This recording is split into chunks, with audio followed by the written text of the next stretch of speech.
Hello. We're coming to the end of our time together as a class, and so I wanted to make this brief video presentation to talk a little bit about feelings and also about the future, your immediate future at the end of this class, and also what you might do in the future after this class. So let me start by saying congratulations. I'd like to congratulate you because you have made it through English 1000, and that is not something everyone can say.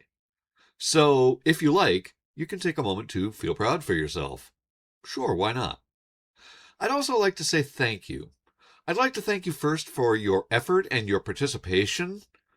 Without those qualities, a class can't exist, and without the existence of a class, there's really no need for me. So, I'd like to thank you sincerely for that effort and participation and for helping me, keep my job. I'd also like to thank you for your persistence. Again, this is something that not everyone can claim.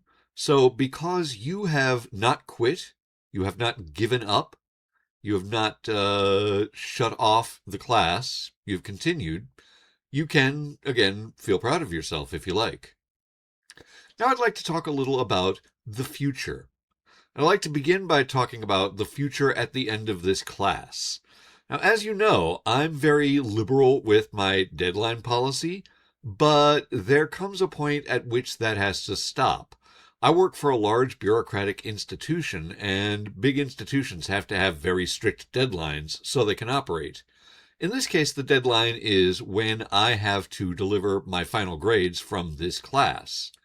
That means that there is a date after which I cannot accept any new work. That date this semester is August 17th. That's this coming Monday, the 17th of August. I can't take any work after that date, so if you have anything to submit, please do so by then so that I can grade it and get it to the official grade book as quickly as possible. Now I'd like to talk a little bit about what happens after you finish this class. I'm in the English department of this college, so it's in my interest to keep you in the English department and help you take more English classes. That makes our department stronger and makes me look good.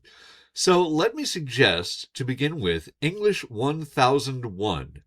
English 1001 is our critical thinking class. In this class, you'll be reading and constructing arguments, much in the way that you did in the last half of this class. You'll be looking at how arguments are put together. You'll be looking at what makes them work or not work, what makes them fair or not fair. And if you're interested in that kind of thinking, I would suggest strongly that you take English 1001. You could also take English 135, which is business writing. You may want to go into the field of business in one way or another, and so taking this course, English 135, will help you practice the kind of writing that specifically works best in business communication. That writing is a little bit different from the academic writing you've studied here. So if you're interested in a career in business, you can help yourself, I think, by taking English 135. Or you could take English 140, English 140, which is called Appreciation of Literature. If you like reading short stories or poems or plays, this is a class that you can take to develop some ways to talk about what you've read and to share your thoughts with other readers. This can help you read the things you read with more interest on many more levels that you might get out of it without having taken English 140. That's English 140.